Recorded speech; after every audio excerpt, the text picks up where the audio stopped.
চট্টগ্রামে পবিত্র ঈদে মিলাদুন্নবী সাল্লাল্লাহু আলাইহি ওয়াসাল্লাম উপলক্ষে আয়োজিত জাশনে জুলুসে পদদলিত হয়ে 2 জনের মৃত্যু হয়েছে। শনিবার 6 সেপ্টেম্বর বেলা 12টার দিকে নগরের পাঁচলাইশ থানাধীন মুরাদপুর মোড়ে এ ঘটনা ঘটে। একই ঘটনায় আহত 4 জনকে চট্টগ্রাম মেডিকেল কলেজ চমেক হাসপাতালে ভর্তি করা হয়েছে, যাদের মধ্যে একজনের অবস্থা আশঙ্কাজনক এবং তিনি আইসিইউতে চিকিৎসাধীন। এদিন দুপুর 12:30টার দিকে শোভাযাত্রার ভিড়ের মধ্যে মুরাদপুর এলাকায় একটি লোহার সাঁকো ভেঙে পড়ে আরও কয়েকজন আহত হন। প্রত্যক্ষদর্শীরা জানান, বিপুল জনসমাগমে ভিড়ের চাপ সামলাতে না পেরে সাঁকোর একটি অংশ ধসে যায়।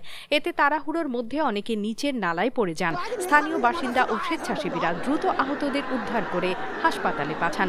পদদলিত হয়ে মারা যাওয়া 2 জনের মধ্যে একজন ঘটনাস্থলেই এবং অপরজন হাসপাতালে নেওয়ার পর মারা যান। এছাড়া ভিড়ে আহত আরও 2 জন বর্তমানে চমেক হাসপাতালে চিকিৎসাধীন রয়েছেন। প্রতি বছরের মতো এবারও জাশনে জুলুসে বিপুল সংখ্যক মানুষ অংশ নেন। তবে এবছরের আয়োজনে এই দুর্ঘটনা শোভাযাত্রার আনন্দকে শোকের আবহে পরিণত করেছে। নিরাপত্তা ও ভিড় নিয়ন্ত্রণে আইনশৃঙ্খলা বাহিনী ঘটনাস্থলে কাজ করছে। অন্যদিকে সুন্দর রাষ্ট্র গঠন করতে হলে মহানবী সাল্লাল্লাহু আলাইহি ওয়াসাল্লামের দেখানো রাষ্ট্র ব্যবস্থা ছাড়া অন্য কোনো উপায় নেই বলে মন্তব্য করেছেন ইনসানিয়াত বিপ্লব বাংলাদেশের চেয়ারম্যান আল্লামা ইমাম হায়াত। শনিবার 6 সেপ্টেম্বর দুপুরে জাতীয় প্রেস ক্লাবের সামনে বিশ্ব ইনসানিয়াত বিপ্লবের উদ্যোগে আয়োজিত শোভাযাত্রায় প্রধান অতিথির বক্তব্যে তিনি এ মন্তব্য করেন।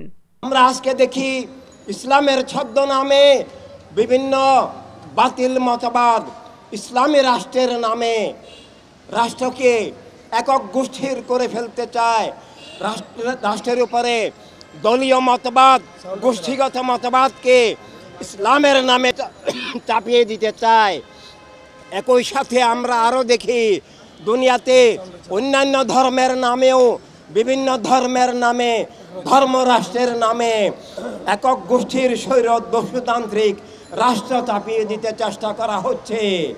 এটা আসলে ধর্মের শিক্ষা নয়। বর্তমান দুনিয়ায় ধর্মের নামে এবং নাস্তিক্য উদ্ভূত বস্তুবাদী জাতীয়তাবাদী চেতনার নামে একক গোষ্ঠীর রাজনীতির নামে একক বস্তুবাদী মতবাদ ভিত্তিক একক জাতীয়তাবাদী রাজনীতির নামে রাষ্ট্রের নামে